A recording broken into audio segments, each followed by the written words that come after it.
So good afternoon, everybody. I'm really pleased to be here. It's an exciting time. I'm going to be talking to you a little bit about exploration, asteroid exploration in particular, and the latest that are going on from two of the asteroid missions that are currently at asteroids or soon to be at asteroids and are working and exploring them. So my name is Paul. I'm the chief scientist for small body exploration here at Johnson Space Center. And basically what that means is I actually study and work with asteroids, and I do everything from robotic missions like the ones we'll be talking about here today, looking at types of things that we may need to consider if we're sending people to asteroids in the future. Think about using asteroids as resources, actually mining asteroids, and also looking at planetary defense, so protecting the Earth from asteroid impact. So I have a lot of things to work on. As Paige said, I'm kind of busy. I'm a moving target. I fly all over the world. It's a lot of fun. I actually grew up in Canada. I grew up in Manitoba, a very small town of 500 people. And I started by looking at the night sky, and I was just fascinated with the night sky. And I started going to school. I studied astronomy. I went to my undergrad university, and I took my first astronomy course. And from there on, it was just, there was no stopping me. And I just got really into near-Earth asteroids in particular, and did that in my graduate career. And then I was very fortunate. I got hired on right when I was in school, and I had a job waiting for me at NASA Johnson Space Center. I've been working here since 2004, and I've been very privileged to be a part of several of these missions. So without further ado, let's get on and start the seminar, webinar, and we'll move forward. Okay, so just a little bit of outline to give you the context of where the presentation is going to go. I'm going to give a little bit of introduction on what small bodies of the solar system are. Small bodies are comets and asteroids. We'll be focusing mainly on near-Earth asteroids, but I want to make sure that people know that small bodies encompasses comets as well as asteroids. We'll talk a little bit about the first asteroid sample mission, sample return mission, that was Hayabusa, and then we'll go on to Hayabusa2 and OSIRIS-REx. Those are the missions that are going on right now. Hayabusa2 is a Japanese mission that we are supporting, NASA supports, and OSIRIS-REx is our mission, and then Japanese JAXA are supporting that mission. And then talk a little bit about the cooperation between United States and Japan, so NASA and JAXA, and then provide some closing thoughts for you as well. So basically, what are small bodies? I mentioned it before. So we have comets and asteroids. These are fragments that are left over from the formation of our solar system. They're leftover building blocks, if you were, right? The whole solar system was filled up with these types of objects, and they either came together to form the sun or the planets, but some of them were left over. And these leftover bits are the small bodies, comets and asteroids. You have comets on the left-hand side of the screen here. You have asteroids on the right-hand side. And comets have these nice tails. You're very familiar with them. You see some images here. And they're produced by volatiles in the form of ices. And when the comets come in towards the inner solar system, the sun heats them up. The ices change from a solid phase, ice, to a gas phase, and that liberates all sorts of dust and gases, and that makes the tails what we call coma. Asteroids generally are, they don't have as much volatiles in them. They don't have any of these particles. They don't contain ice as much. And so they're basically rocky objects, and you see some slides of images of those from spacecraft missions. So they're kind of different, right? So you have comets on the one hand side and you have asteroids on the other. So the first question is, where do asteroids and comets come from? What are the source regions? You can put the answers in the chat, and as you're answering these questions, I'll then explain maybe where these objects come from. But think about, where do the asteroids and comets come from? Because there's several regions where we preferentially get asteroids and comets that are coming more towards the inner side of the solar system and delivered towards Earth. So I'll just give you a couple of seconds, and then we'll go from there. Yeah, so we'll see if we start getting any answers coming in. So where do they come from? And don't tell us just space. Do you know any locations, any source regions? And we'll see any answers you have should go in the chat window, and we'll see what we get. We have from an Ambassador Academy, Asteroid Belt, Kuiper Belt, an Oort cloud for comets, and Asteroid Belt for asteroids. Shaker Heights says the Asteroid Belt, Kuiper Belt, and Oort cloud. Another solar system ambassador mentions the Kuiper Belt. Meadow Creek says asteroid belt from outer solar system collision leftovers. Smith Elementary is mentioning leftovers from planets. Nickerson Elementary is mentioning the asteroid belt.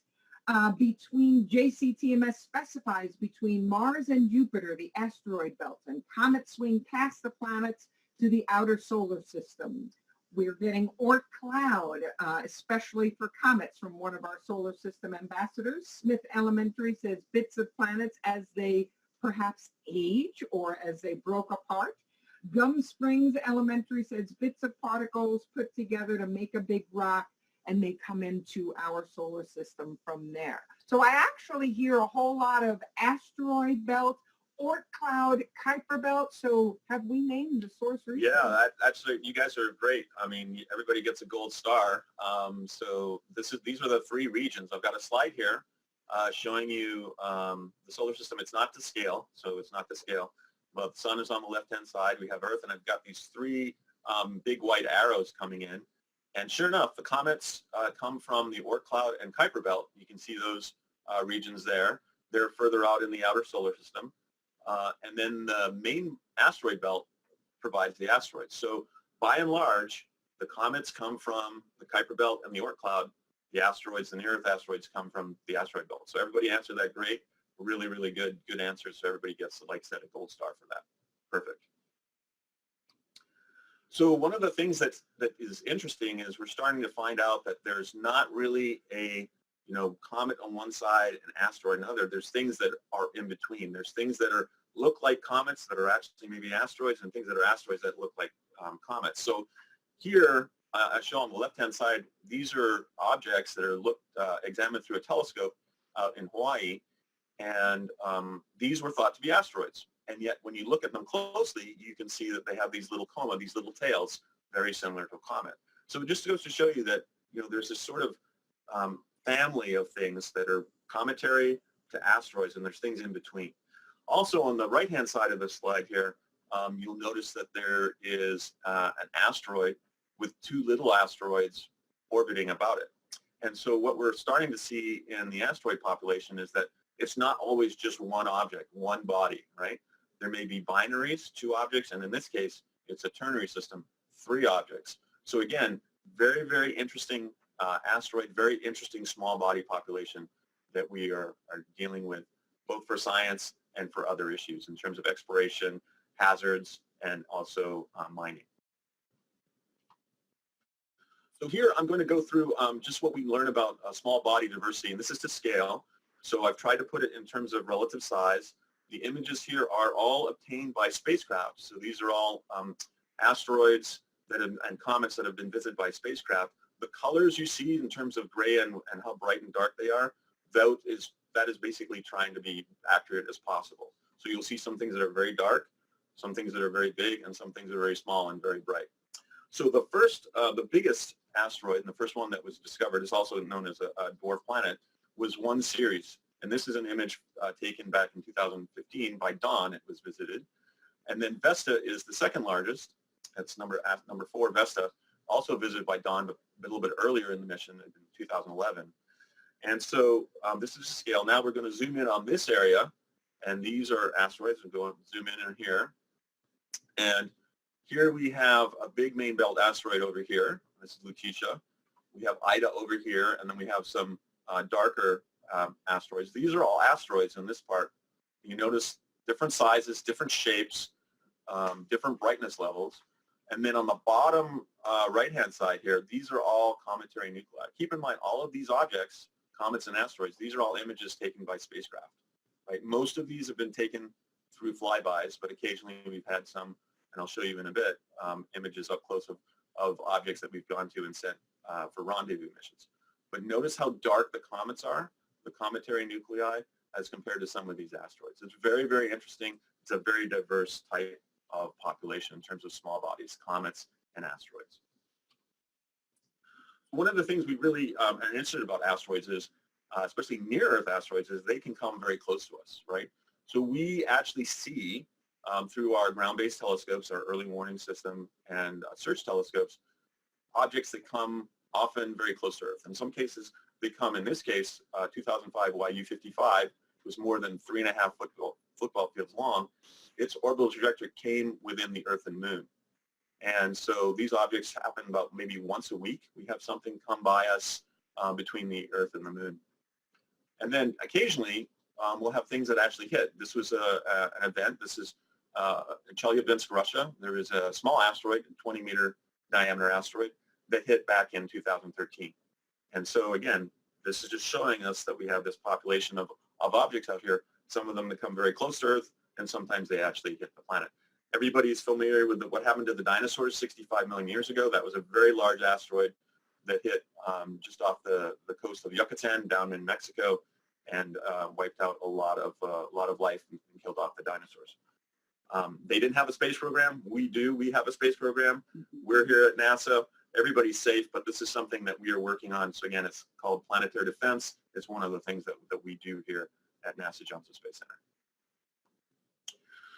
So I'm going to talk a little bit about near-Earth asteroids, NEA, and some of the types in terms of their orbits. There's 4 types of near-Earth asteroids, okay? And on here, I've shown the yellow dot is the sun. You're looking down on the solar system.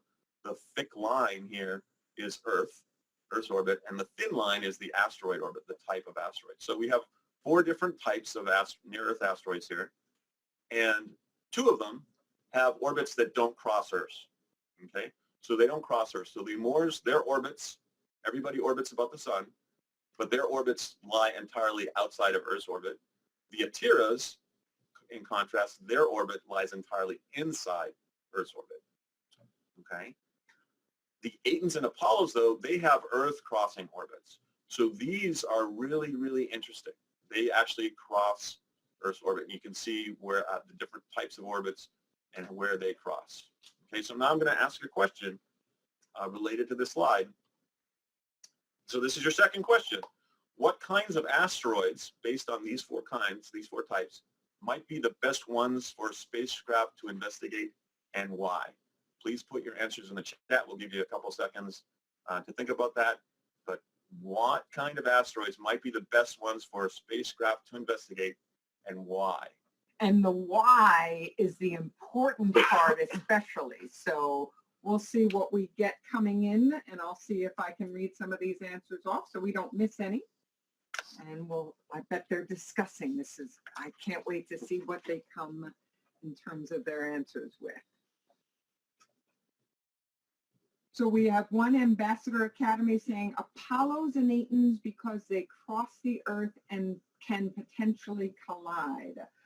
Gum Springs Elementary says Apollos because they are so close to the Earth and Earth's atmosphere. So we'll see what others come in.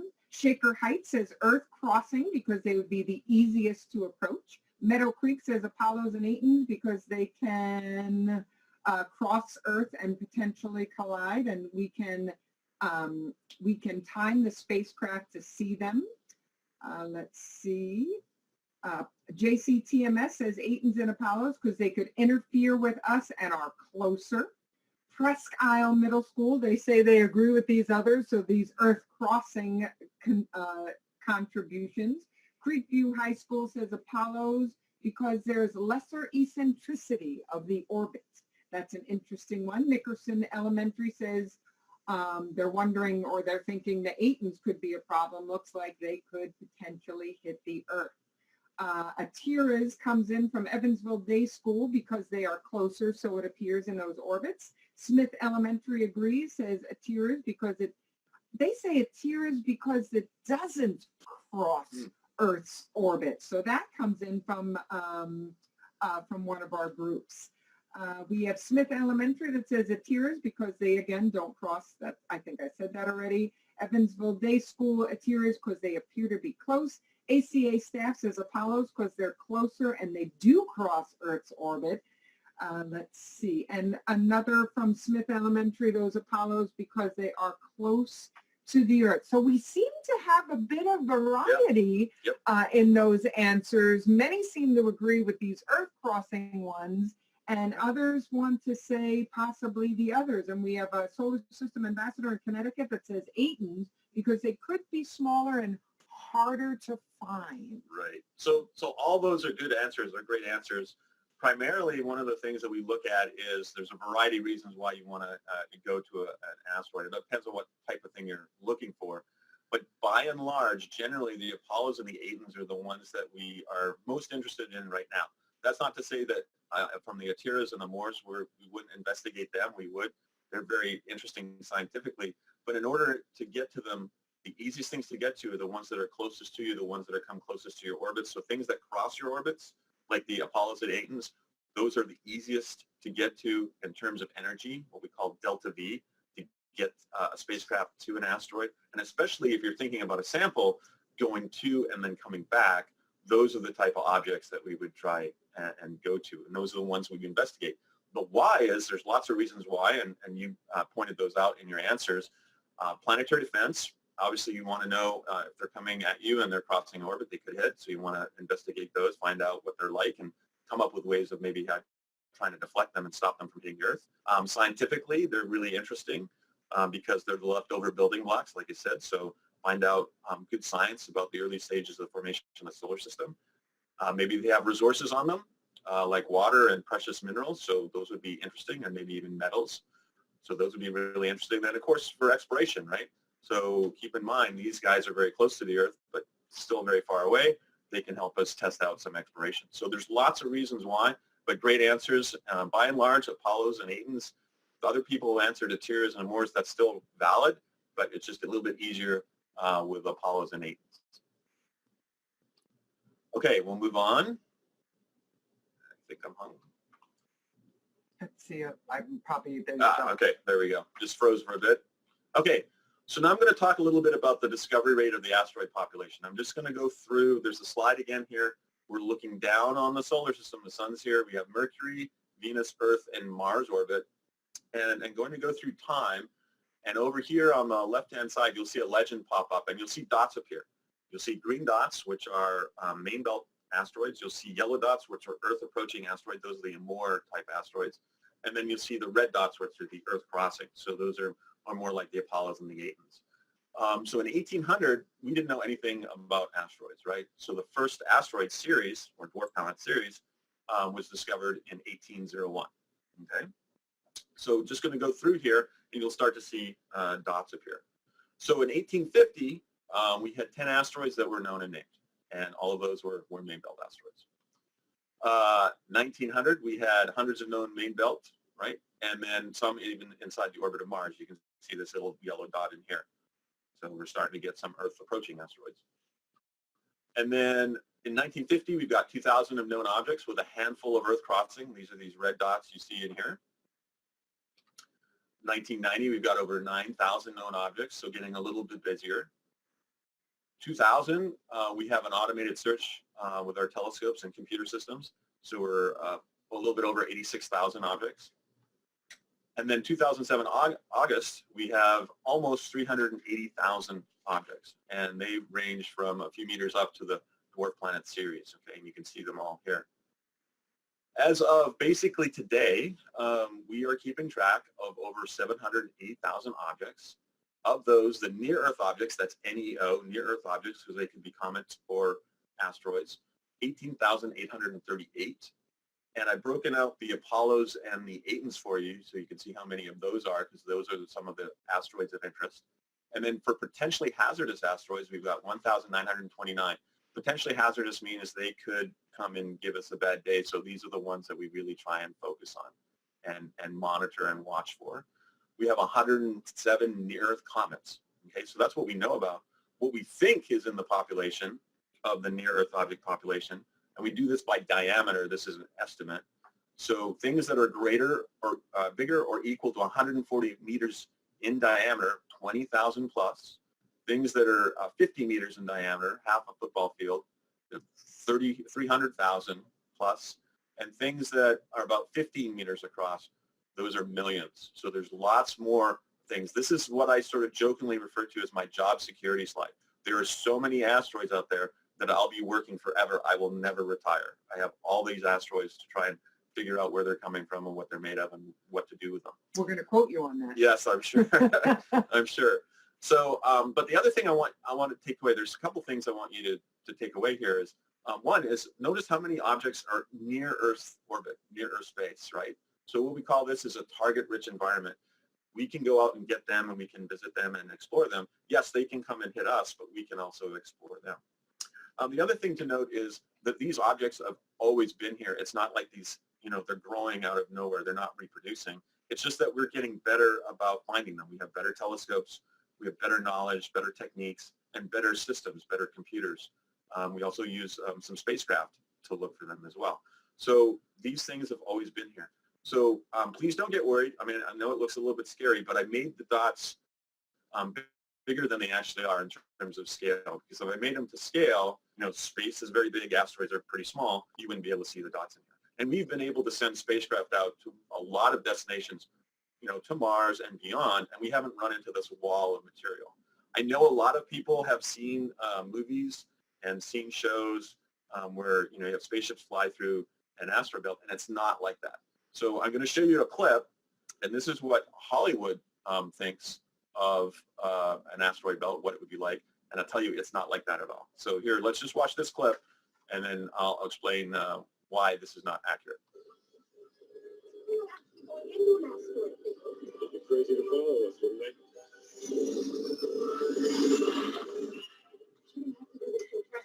The possibility of successfully navigating an asteroid field is approximately 3,720 to 1. Never tell me the odds.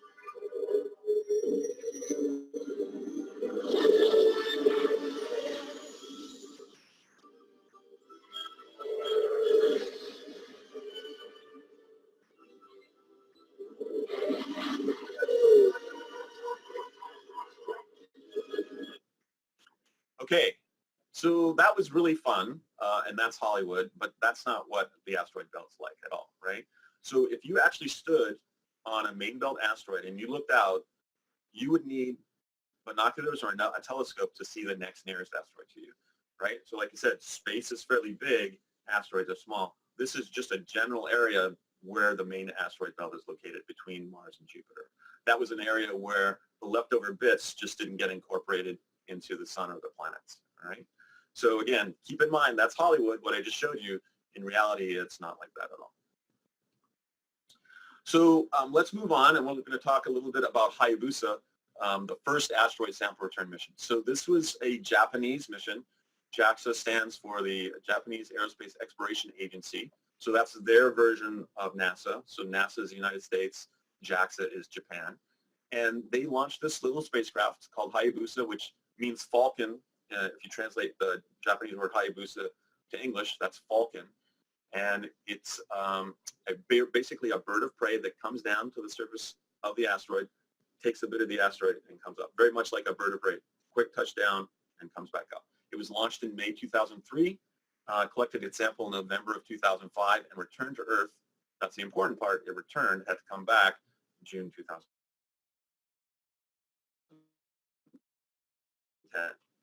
So this is what the asteroid was, asteroid Itokawa, and I put on here next to it the International Space Station and the Multi-Purpose Crew Vehicle, or MPCV, are also codenamed Orion. This is the spacecraft we're working on right now, to scale. So the asteroid itself was about 540 meters. So it's more than 5 football fields long. So relatively big asteroid, relatively speaking to us. It's actually a very small asteroid when you compare it to all the asteroids that are out there. Compare that to the International Space Station, which is about 100 meters in length, and we have six crew members, astronauts, living and working there right now. And then on the multi-purpose crew vehicle with the solar panels deployed, that is about 17 meters in cross-section. This rock here, this big boulder, it's called Yoshinadai. It's named after the address where the Japanese Aerospace Exploration Agency is in Tokyo. That boulder is 50 meters across. So again, just to give you a sense of scale of how big these things are. So here's the touchdown site. So remember I said the Hayabusa comes down and takes a sample. So here's an image. There's a couple images over here. Here's a scale bar. So this is a 5-meter scale bar, so you get an idea of the sizes. Here is a really neat image. This is the shadow of the spacecraft. Hayabusa is a solar-powered spacecraft. So these paddles here are solar panels, and the sun is directly behind it to give it power. As it's coming down, it's casting a shadow on the surface of the asteroid. This little white dot here, this really bright dot, is a target marker. Target markers are these guys underneath. You can see them underneath the spacecraft here. Here's a close-up of them. They're of the size of a very large, maybe grapefruit or softball, and they're covered in very reflective material.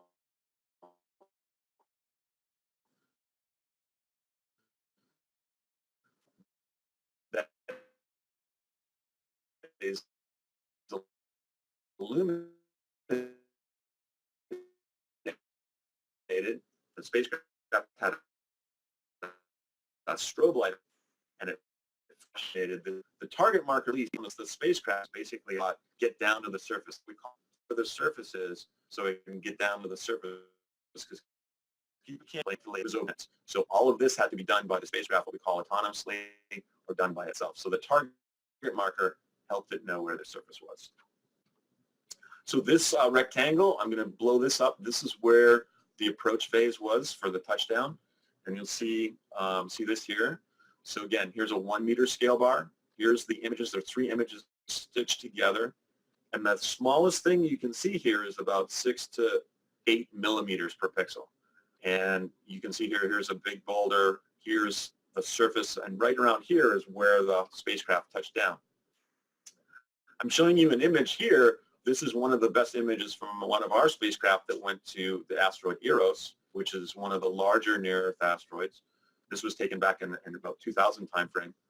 Here is the image where Hayabusa set down on Itokawa. So just compare the image resolution. Again, this is a 1 meter scale bar. And this is the pavement behind Johnson Space Center, Building 31. This is where Paige and I work our building. This is someone's boot for scale. You guess whose boot that was. And this is the pavement. So you can see that the surface, at least in this area of Itokawa, is very similar to what we call like pea gravel, right? 6 to 8 millimeters per pixel, this little particulates, but in a very low gravity environment, like a 1/1,000,000th of a G. So very, very low gravity. Earth 1G on these asteroids is like about a 1,000,000th of a G-force. Okay, so let's talk about what's happening now. So we had Hayabusa. Hayabusa was very successful. We got samples back in 2010. Now Japanese are doing Hayabusa2. So this is their second mission. Again, we're supporting them.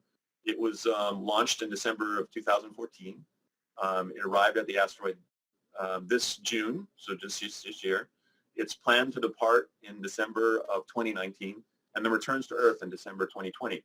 So you notice from these asteroid sample return missions, they're not quick missions. You have to get there, do the operations, learn about the asteroid, then get your sample, and then have to come back. So some of these missions are really long. They take several years, and so you have to be patient. So it's not like a quick hit, get your return and get your fun. You have to be patient. These missions take a long time. So here's the next question. Hayabusa was the first asteroid sample return mission to an asteroid, and Hayabusa2 is JAXA's second. If you guys were going to plan a second asteroid sample return mission, would you keep your mission plans the same or expand them in some way? In other words, would you do things differently or would you keep them the same? So please think about it and tell me what you think, and try and give me a little bit of detail if you're going to change things or not, why you would or would not. So we'll give you a few seconds to do that. And we're going to let you think and discuss, and then we'll start reading answers. I'm excited about this one. We'll stand by.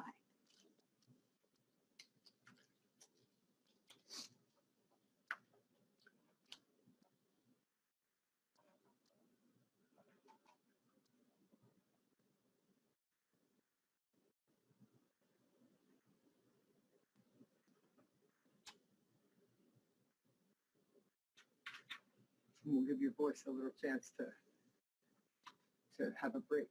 Yeah, good.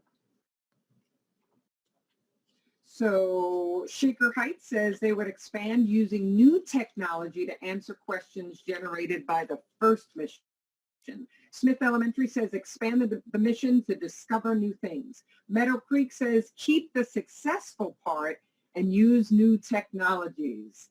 So far, some really excellent feedback. We'll see what else we get. Murfreesboro Middle School says change or expand it based on what we learned from the first mission. Gum Springs Elementary says we change it because you never know what you'll find once you get there. JCTMS says we dig deeper into the surface and maybe expand the area of search. Wilkerson Intermediate says some say that they do it the same because of what was already learned and it was already successful, so you want to breed success. Creekville High School says we'd have both options. First, if it ain't broke, don't fix it. Yep. Second, there's always room for expansion and more research. One of our solar system ambassadors from Connecticut says, I put a drill or a vacuum on it and take a core sample. So that's what they would do somewhat differently.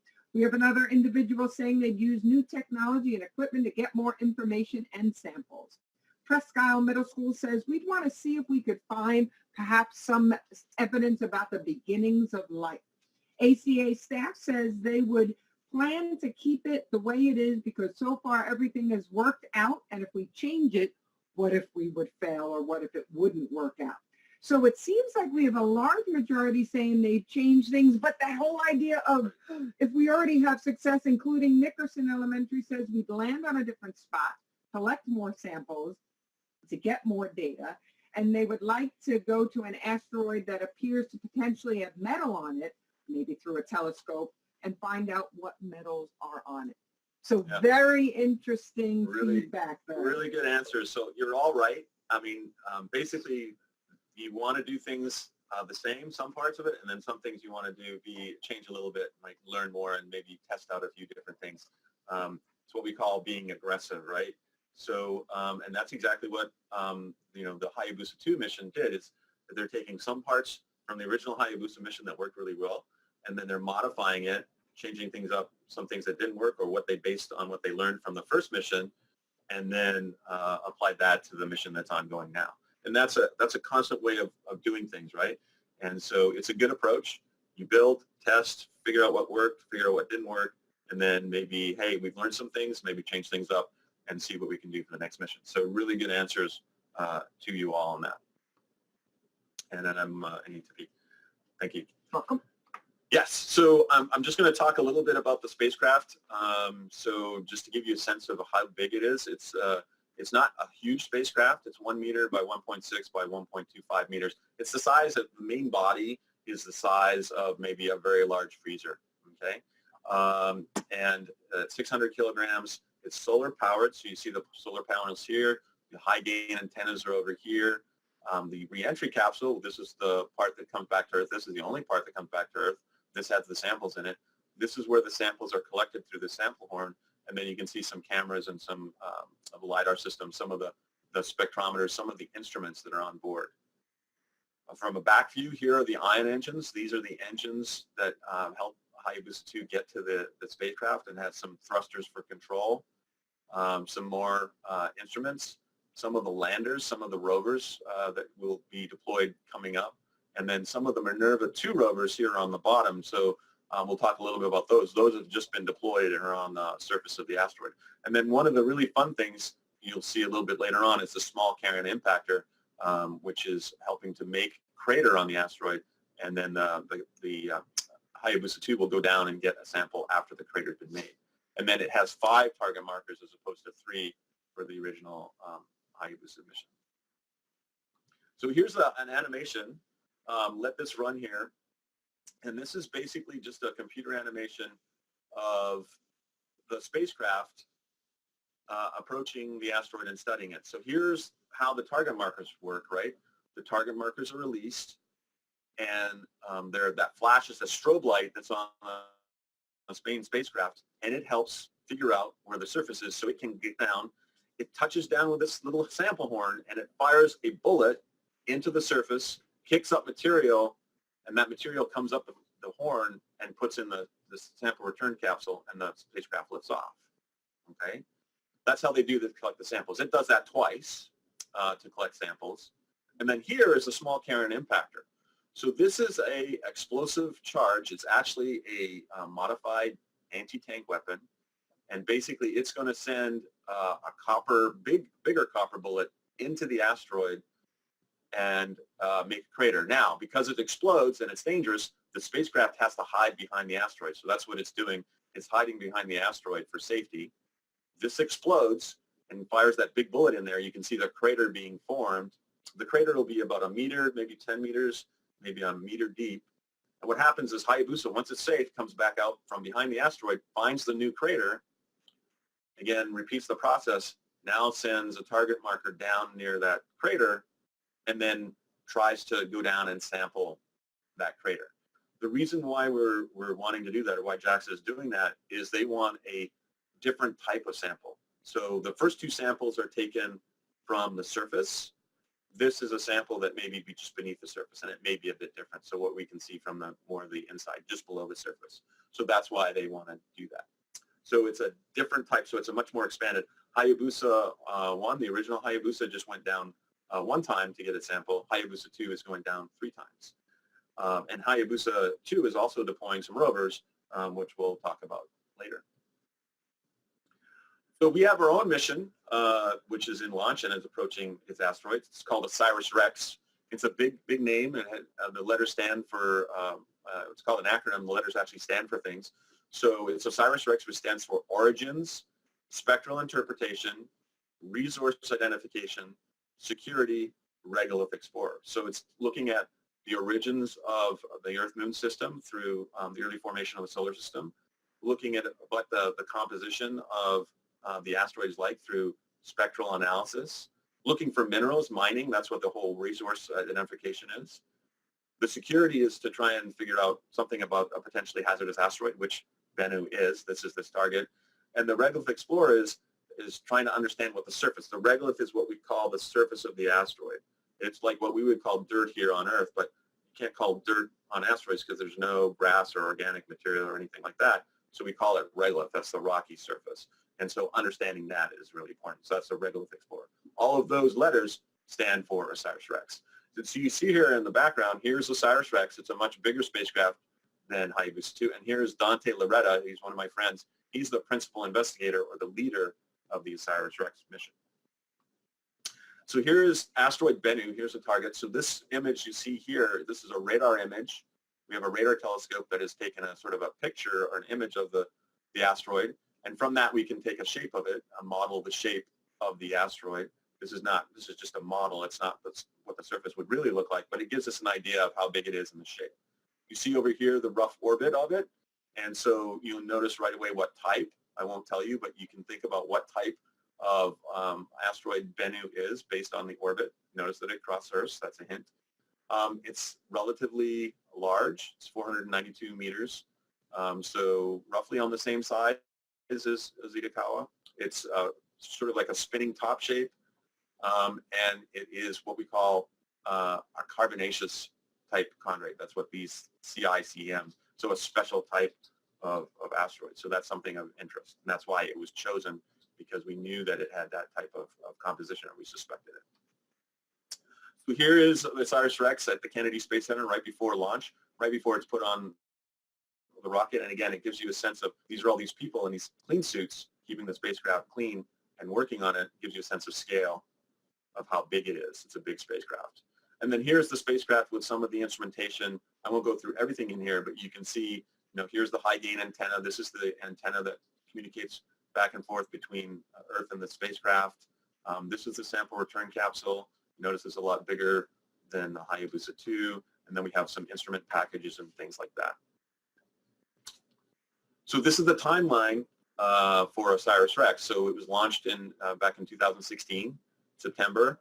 We are now here in 2018, so it's getting very much closer to its asteroid. It's not quite there yet. And then it has asteroid operations, and then it has a long time to come back to Earth, and then, of course, we have to analyze the sample. So this mission basically starts in 2016, and then with the sample analysis, the mission's not over. Even when the asteroid spacecraft comes back, I should say, it's 2025. So it's a long mission. Remember, I had said these missions are very long when you're doing these sample return missions. So here's an animation of the OSIRIS-REx. So this is very much like the animation for Hayabusa2. This is our mission, OSIRIS-REx. This is NASA's mission. So we arrive at the asteroid. We start imaging the asteroid. The first thing you do is you globally map. You try and figure out what the asteroid is like, what features it has. Does it have any craters? Does it have any boulders? Just to get a general sense. And then if you find a place that you want to go and you think, hey, it's interesting, I want to take a sample, then you really investigate that area much more closely.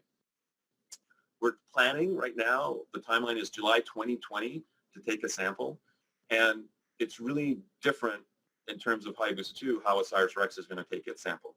It's going to take the sample from what we call a touch-and-go sample mechanism. It's on its very long arm, and it has this sample head. You'll see it right here, and you'll see it in action. We've done some tests on microgravity airplane flights and tested on pretend asteroid material. So what happens is the spacecraft comes down very slowly. It touches down on the surface, and you'll see this as soon as it touches down on the surface, it fires nitrogen gas. So here it is on the airplane flight. It fires nitrogen gas in here, comes down the sides, and it picks up material. You can see these rocky materials on the side, on the outer part of the ring. That's what the sample collection is. And so it can do this about 3 times. Ideally, you just want to go down once and take a sample, but as the opportunity, just in case the first 2 didn't work, has 3 chances to do it. Then they take the sample head and they put it back in the sample return capsule. So this big arm comes in and detaches the tag SAM head, touch and go sampling head, and puts it back in the return capsule.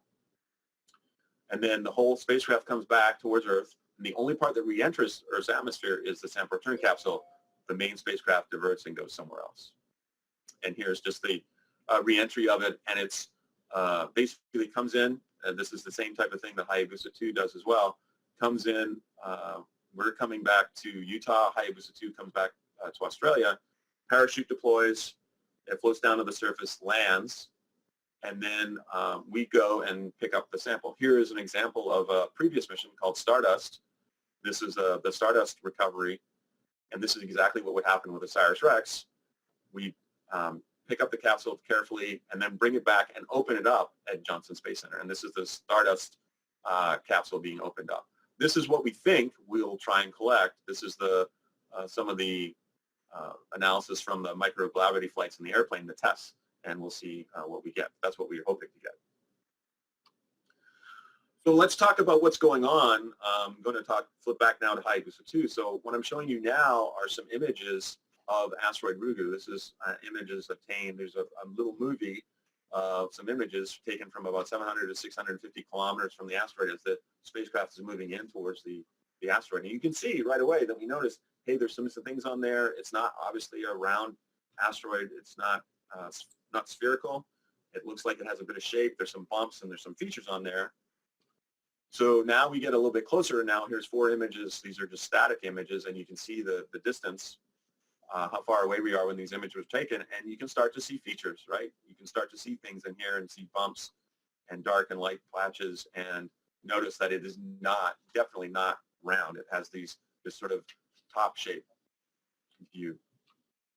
And this is an amazing image, right? So this is the image from 20 kilometers away. 20 kilometers away is what Hayabusa2 refers to as its home position. So that's where it starts and stops and does everything as it goes in and out. So 20 kilometers is its sort of home position, its starting position, and then it will go down and back and forth from that position down to the asteroid. This was taken on the arrival day of June 27th, and you can see how many boulders, big craters. This is a large asteroid. So this asteroid, the diameter is almost around 900 meters or so, maybe a little bit more than that. So a very large asteroid, much larger, about twice as big as Bennu, and that's important. So remember that. It's about twice as big as Bennu, which is the OSIRIS-REx target. Lots and lots of boulders. The biggest boulder that we find on Ryugu is 130 meters across. So it's really large boulders. Just to give you an idea of how many boulders are on the surface, all these little green X's, those are boulders. So boulders, boulders, boulders everywhere, and this makes it complicated to find a landing spot for the touchdown, right? Sometimes the asteroids don't always cooperate. Itokawa, there were some nice smooth areas. Here, it's going to be a challenge. So these are the areas, these are the landing sites that we think. And right now, this is where Hayabusa2 may touch down to get to the surface of the asteroid and then come back up. You guys may have seen in the news, we just deployed some little rovers to the surface. This is an image. Again, remember I showed you the image of the shadow of the spacecraft on Hayabusa 1 on Itokawa? Well, here we are again. Here is Hayabusa 2 on the surface of Ryugu, the shadow of Hayabusa 2 on the surface of Ryugu during the deployment of the Minerva rovers. And I show you the Minerva, what it stands for, the name stands for there. Micro Nano Experimental Robot Vehicle for Asteroid. And these are what these rovers are, these little rovers that have been deployed.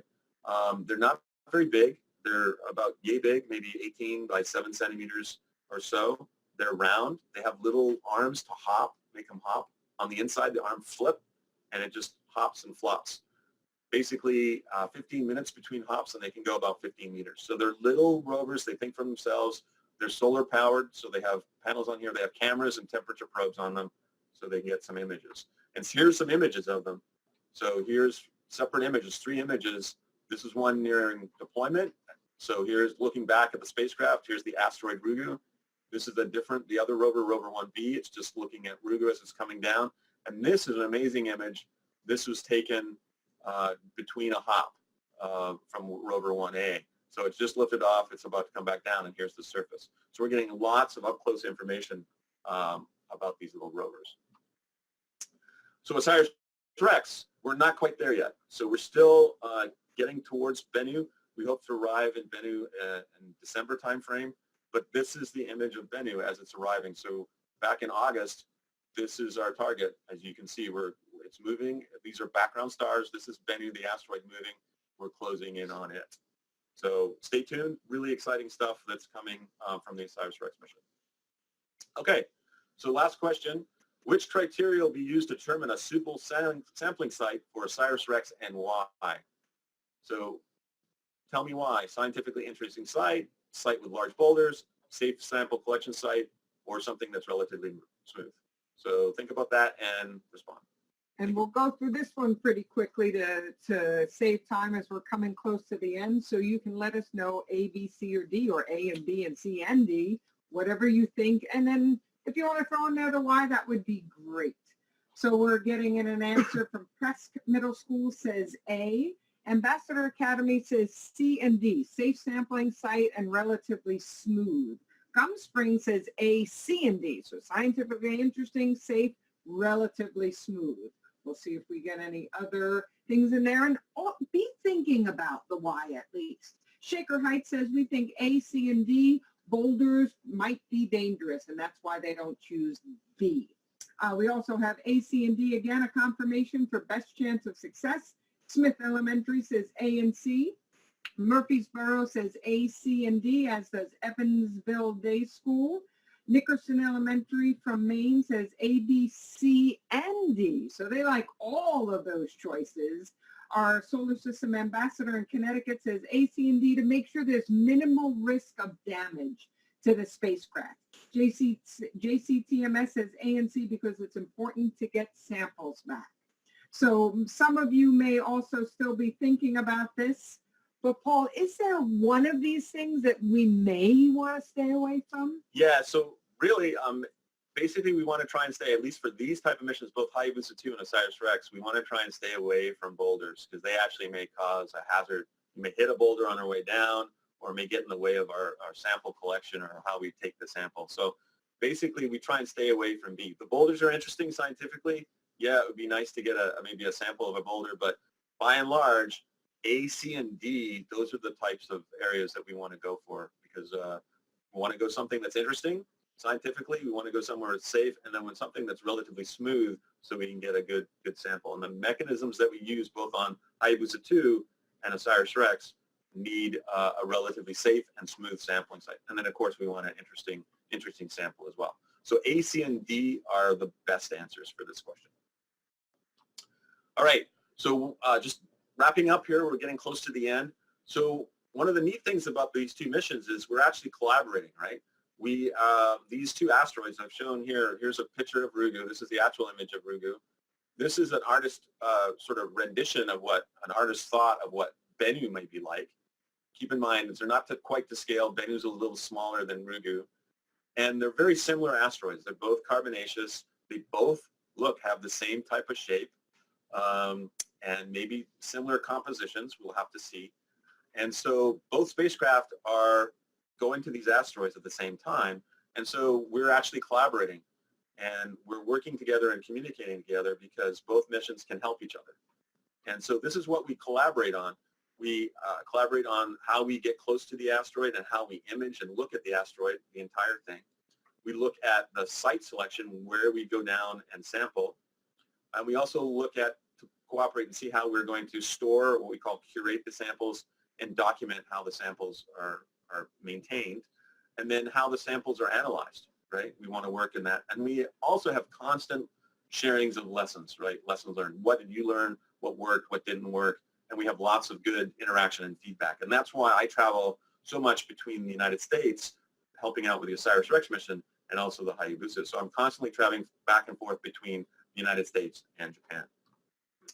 So this is the last slide. I just wanted to show you, so why asteroids, why you should care about asteroids, and why they're important. So basically, it's exploring our past and securing our future.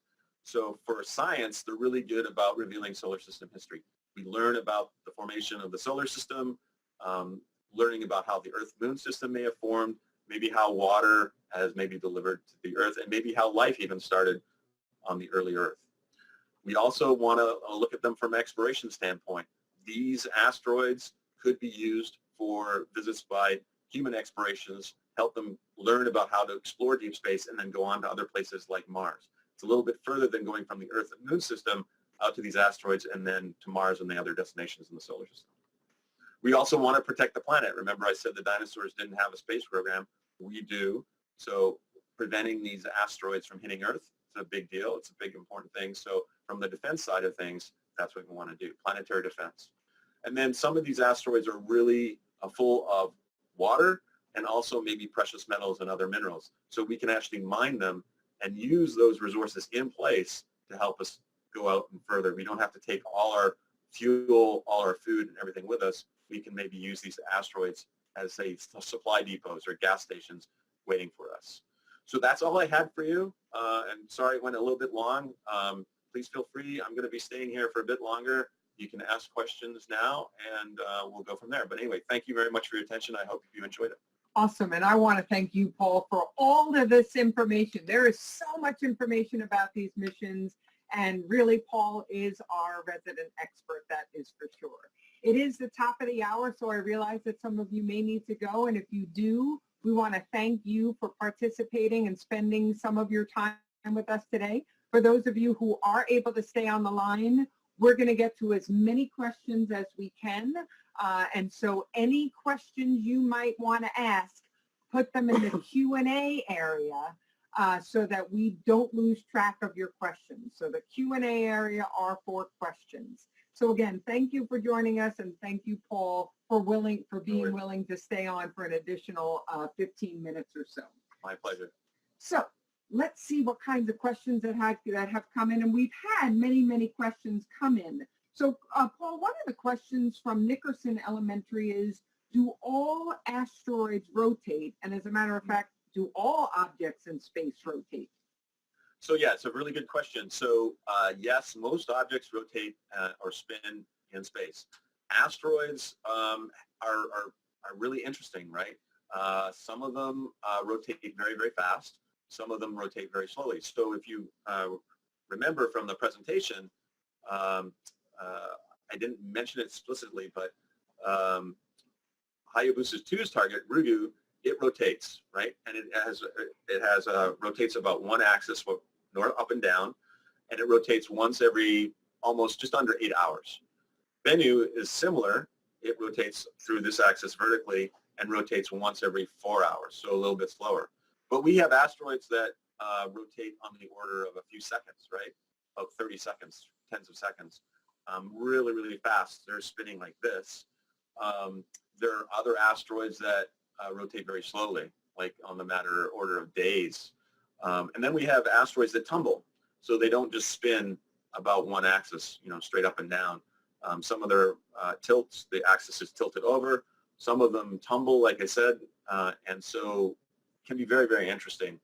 And so one of the things you want to think about when you're doing your mission is you really want to go to an asteroid that has a very nice axis of rotation, not something crazy that's tumbling all over the place, because that makes it hard to navigate to, especially if you're trying to get a sample from the surface.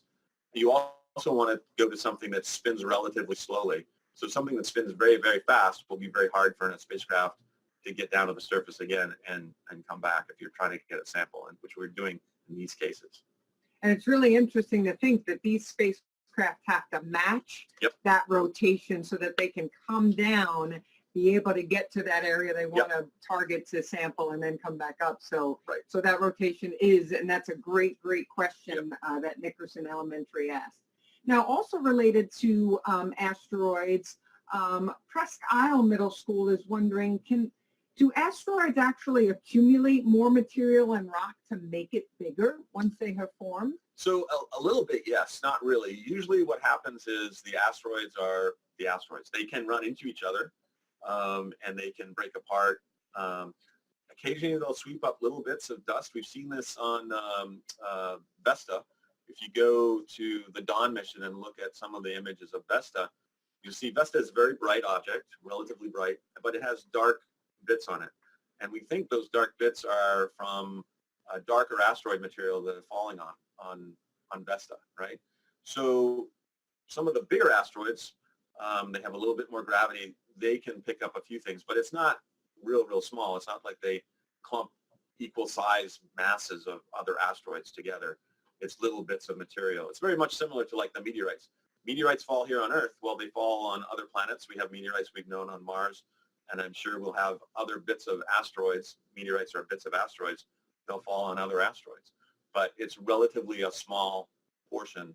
They don't grow to be big size, but it's small particles that these asteroids will just encounter and sweep up. Very much similar to some of the meteorites that fall on Earth or Mars or Venus or Mercury even.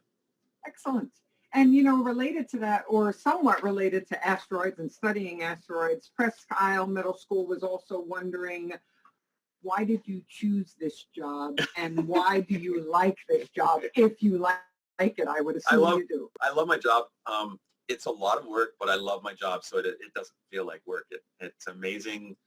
Working on these missions, it's like exploring a new world, and there's always something new and exciting every day that happens. So I really do love my work.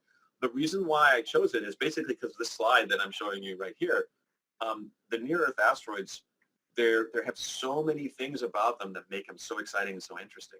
They're really great for science, right? We can learn so much about the solar system, so much about the Earth-Moon system, so much about ourselves. They're great for exploration. So I'm working here at Johnson Space Center. This is where all the astronauts train and work. And I get to train astronauts, and a lot of my friends are astronauts, and I get to help tell them about destinations they could go. Asteroids are one of the destinations they could go to help explore the solar system. And then, you know, saving the world, I mean, that's a really, really big thing. And that's what it all is about, planetary defense. So, you know, that's something I'm very, very passionate about. That's something I'm really interested in. I'm making sure that I work very hard. You guys don't have to worry. You can sleep well at night. Everybody should sleep well at night. But this is one of the things that's very important. So that's another aspect of it. And then, of course, just thinking about how cool it would be to not have to take everything with you and use the asteroid as resources and mine things. I mean, we go in cars out to cities that are, you know, certainly far. You know, if you're driving from Houston to Dallas and you're going for a week or a weekend, you don't take all your food and fuel with you and then for the return trip and never stop anywhere and just go to Dallas and then come back. We have to stop off at these gas stations. You stop off at restaurants, you take a rest, you fill your car with gas. Those are what these asteroids can bring. So they can really be what we call a game changer for how we explore the solar system, and also help maybe bring resources back to planet Earth as well. So there's so many things about the near-Earth asteroid population in this last slide, and this is why I wanted to emphasize why it's so important. That's why I love my job. It's so interesting, it's so important, and it's so diverse, and it helps us get from Earth to future places, and maybe even Mars and other places in the solar system, and maybe even beyond our solar system. I really feel that asteroids are very key for that. Awesome. Well, we're certainly so glad to have you, that's for sure.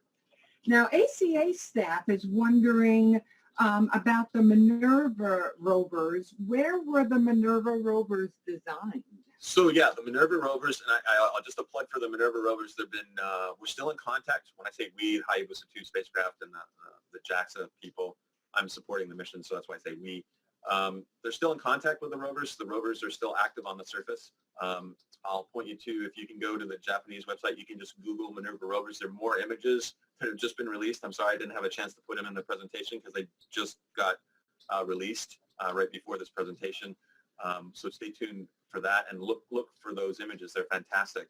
So these Minerva rovers were actually designed. They're by JAXA in concert with the University of Tokyo, their engineering department there.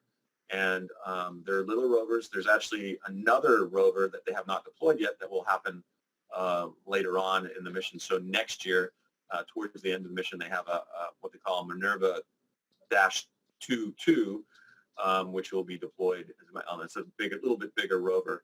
But the Minervas, all the Minervas, they're basically more like engineering tests. So they're, if you think about Hayabusa 1, the original Hayabusa as a test for Hayabusa 2, these little Minerva rovers are sort of a test for maybe bigger rovers that will be taken to other asteroids. And like I said, they have cameras on them.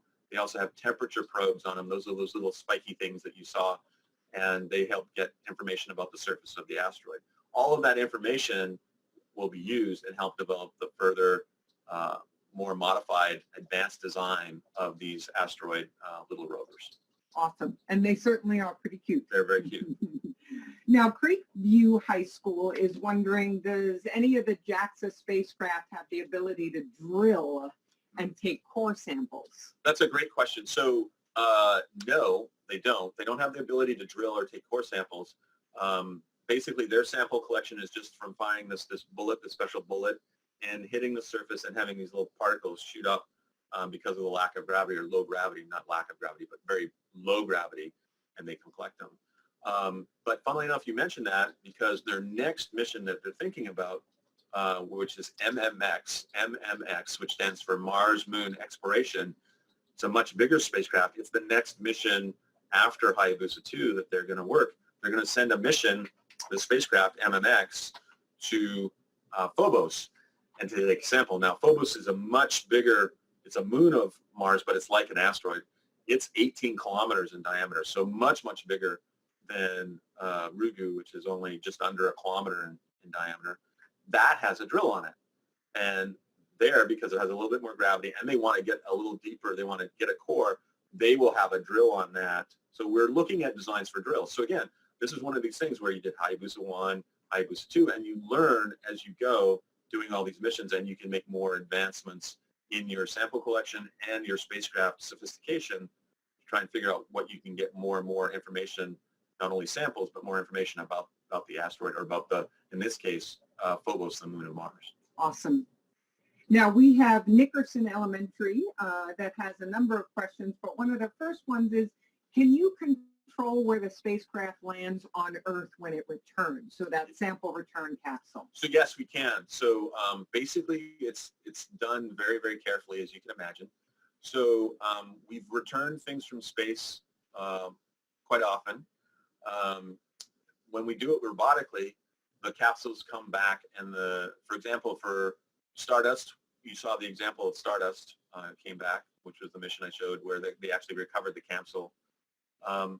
That was done in Utah, and OSIRIS-REx will do the same thing. And basically, you're able to very accurately aim the sample return capsule at Earth, and you have a very specific path that the spacecraft sample has to go into in order to get down to Utah, right?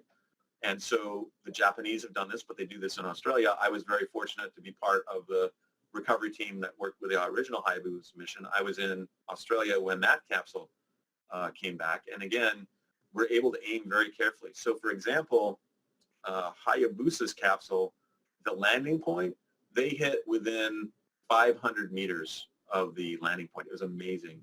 And for our missions, we're even able to get a little bit closer than that. So we've known we can get these samples back very, very accurately just by aiming where they go. And so, yeah, we're very confident we can hit where we're supposed to land. And as was mentioned earlier, our division here does curate all of NASA's sample return materials. So we have had lots of samples come back, whether it's from the moon, which people brought them back, or like he showed the Stardust video. We've even had Genesis mission bring back samples from the sun, and some others as well. So, so it's good to be able to predict where you're going to actually land. Here's a question from our solar system ambassador in Connecticut. And they're wondering if NEAs have a consistent speed, or do they vary widely in their speeds? Yeah, so that's a great question. So they don't all have the same speed. It depends on their orbit and where they come from. Generally speaking, you can have, and again, it's all relative speed, right?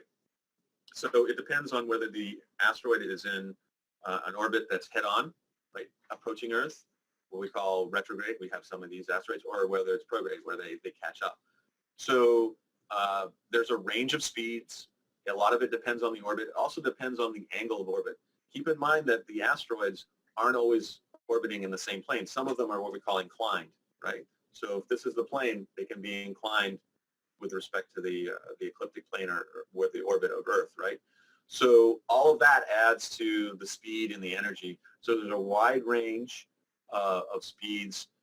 There's a wide range, obviously, of sizes. So it depends on the asteroid. It depends on the orbit, but there is a range of speed. Very good question. Now, this isn't so much a question, but Creekville High School, and I believe they are in Georgia, yep, in Canton, Georgia, they said that they have a meme hanging in their classroom that says, asteroids are nature's way of saying, how's that space program coming along? That's a great, I have that t-shirt, and I wear it quite often. I thought about wearing it today, but I thought I'd just go with the NASA shirt. No, it's a great, and it is a very, very apt, an apt meme. One of the things that, again, it relates to planetary defense, right? And also relates to science and exploration and resources. So that's one of the things that, you know, again, why I'm really interested in near-Earth asteroids. So yeah, awesome. And Creekville High School, if you want to take a picture of yourselves in front of that meme, I'm not sure I've seen it, so I'd love to see that.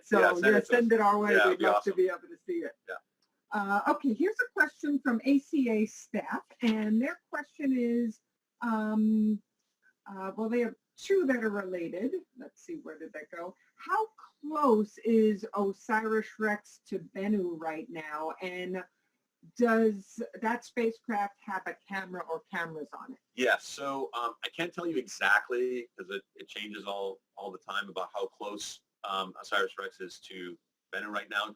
You can go to the OSIRIS-REx website. I'm sorry, I just didn't check. I've been too busy helping out with us Hayabusa2 operations, which are going on right now. But you can go to the OSIRIS website, just Google OSIRIS-REx. They have a website, and you can go and check and see exactly how close it is. It's you know, much closer than back it was in August 17th when it just first took that first picture of Bennu. But you can go there and check. But yes, it has several cameras on it. It has several different types of cameras, which I just glossed over a little bit in the instrument suite, the image of the spacecraft.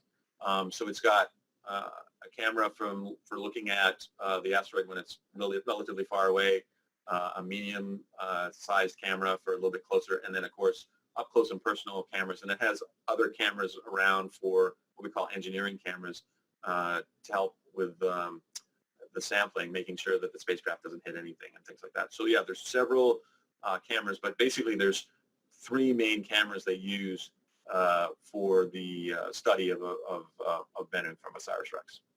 And it's interesting because I just looked up OSIRIS-REx as of 3 days ago was about 125 million kilometers from Earth. From Earth. Yes. So how close that is to Bennu itself, well, we can tell you how far away it is from Earth anyway. But if you go to the website, so I encourage everybody to go. You can go to the Hayabusa2 website, and you can go to the OSIRIS-REx website, and you can pull up a lot of information about the camera systems and also how close OSIRIS-REx is currently right now from Bennu. And I'll send those websites out to the teachers as well so that they can not miss that. Here's a question from Nickerson Elementary in Maine. They have a series of questions, but here's one of them. Do you know how big the asteroid was that hit during the dinosaurs? Yes. So that was a really large asteroid. So that was 65 million years ago. That was a 10-kilometer diameter asteroid. And so that was a really, really large asteroid. Keep in mind, Ryugu and Bennu are not even close to that size. We know where all those big asteroids, 10 kilometers and up, we know where all those asteroids are. So we are not worried any longer about those asteroids coming in and giving us a bad day anytime soon. So we're safe from that size range. Where we're a little bit more concerned, and that's where the planetary defense comes in a little bit, is the smaller sizes, right? So things around 100 meters or thereabouts, those are the sizes that there's a lot of them. Those are the ones that are most likely to hit. So that's what we have to focus on right now. I will tell you, stress to everybody that we don't see anything hazardous coming our way. It's just that we always have to be watchful and mindful. But there's nothing big out there. Like I said, the dinosaur killer asteroid, 10 kilometers, really big.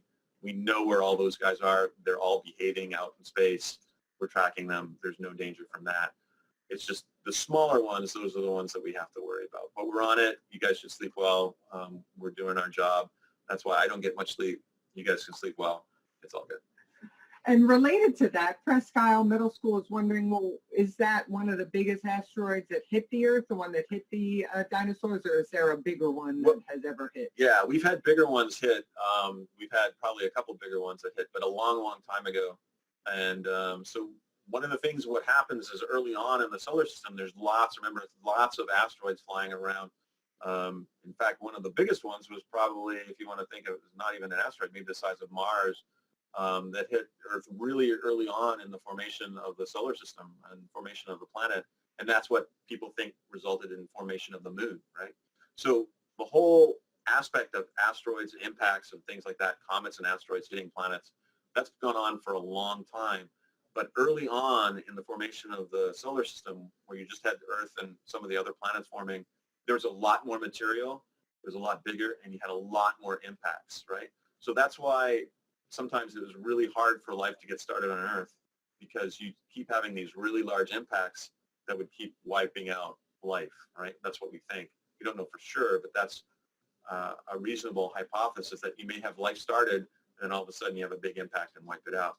The dinosaurs impactor was not big enough to wipe out all life, but it certainly gave a bad day for the dinosaurs and some of the other large creatures on the planet, and some of the fish in the oceans as well. But by and large, we've had big impacts, but we don't expect any really, really large impacts of that magnitude anymore. Most of those size objects are gone. Good to know. Now, ACA staff is wondering, have there been meteorites found on the moon? So we have evidence that there are materials from comets and asteroids. So these are things that have hit. You can look at the moon, you can see all those impact craters, right? Those are caused by asteroids and comets. Some of them are made by very large asteroids. Some of them are made by small, and we see this happening all the time. We have cameras. Basically, there's a camera system from the Europeans and also NASA at Marshall Space Flight Center in Alabama. They're watching the moon, and they see flashes, so things continually hit all the time. And one of the neat things about the moon is the moon doesn't have an atmosphere, right? So Earth has an atmosphere, and it protects us from things falling on us to a certain extent. So that's why when you see a shooting star or a meteor, that's an object, an asteroid, or a bit of cometary debris coming in to the Earth's atmosphere, the solar system, coming into our atmosphere and burning up, right? So Earth's atmosphere protects us. The moon doesn't have an atmosphere, so everything is hitting the moon, right? It goes all in, even from tiny little grains coming in at high speed. And so the moon is actually sort of a good sort of measuring stick for us, because it records everything that's in and around Earth-Moon space. So whatever is hitting the moon, obviously, similar types of things are going to be hitting the Earth. So going to the moon, taking samples from the moon, we have records of things that obviously are from asteroids and comets that have hit the moon in the past. The moon will still get hit, and we see this all the time. The other thing is we found meteorites on Mars. some of the Mars rovers have gone up and seen rocks, especially metallic rocks. They're not Martian, they're asteroidal, and we see this. So we have this debris from these asteroids and comets that rain down on the solar system all the time. Again, we see this on the moon, we see this on Earth. And we actually have meteorites that have landed on Yep. Earth from the moon, from Yep. Mars, from places like Vesta and other Yep. unknown worlds out there. So Exactly. our folks that go out to Antarctica to collect those meteorites, some of those samples really help Yep. better understand our solar system. Now, it's interesting because ACA staff is actually wondering, could a meteor ever hit OSIRIS-REx? Yeah, so it's a very, very, very, very low probability, but yes, one of the things that is a possibility is that, you know, as you're flying through space, you get hit by something. It's a very, very, very low probability. We don't expect it to happen. Remember I said space is really big, you know, the asteroids and meteoroids are very small, but one of the first things you want to do, and this is what both OSIRIS-REx is doing now, as it approaches Bennu, and what Hayabusa2 did as it moved in towards Ryugu, is one of the first things you do is you look around the asteroid for any debris or any other meteoroids or anything else, right? Remember I showed you that one image of the bigger asteroid had some companions on it, around it, orbiting it? So you don't know, you only have a telescopic image of a point of light from the ground. Like there's the asteroid, we know where we want to go, we think we know what type it is, but you don't know if it's a single piece. You don't know if there's another object, a satellite orbiting it, or you don't know if there's a debris cloud around it. And so one of the first things they do is they approach it very slowly. That's why it takes so long to get there.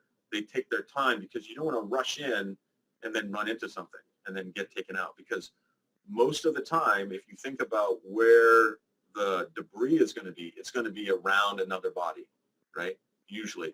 So basically you have to be very careful as you come in to the asteroid. You make sure it's clear, there's no hazards, and then you can approach, then you can go in and do what we call close proximity operations safely. You don't have to worry about anything else that's coming in to hit you. So a really good question. Really good question. And I think with our time, we'll ask you one more question. Okay. From ACA staff. They are still on the line.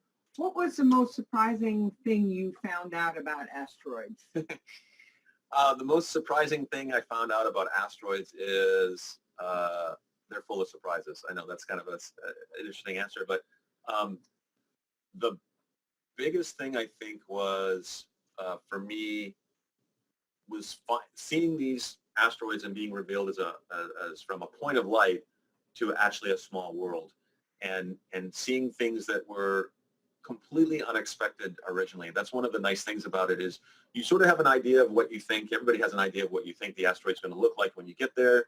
We have some pretty good information, and then you actually get there and then it's completely different, or there's major surprises. I remember from the original Hayabusa mission, I was over in Japan as the first images were coming down of Itokawa, and people were really, really surprised about the number of boulders that were on there and the type and structure, and it was just amazing. It was a new world.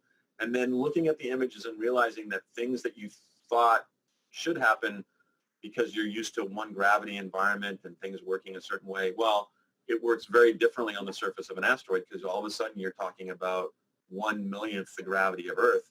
So you have things that normally you just never think of in terms of what we call microgravity geology. And so you have a completely different environment, and it's a very exciting time. You have the whole interaction with the rocks, with the microgravity, but then you also have the radiation from the sun. You have micro meteorite impacts that you can see that things have hit the asteroid. So they're always full of surprises. Ryugu, when we first saw the image of Ryugu, it was a surprise. All of our ground-based information from our ground-based telescopes, the information we were led to believe that the asteroid was probably going to be more spherical. And then all of a sudden we get there and it's top-shaped.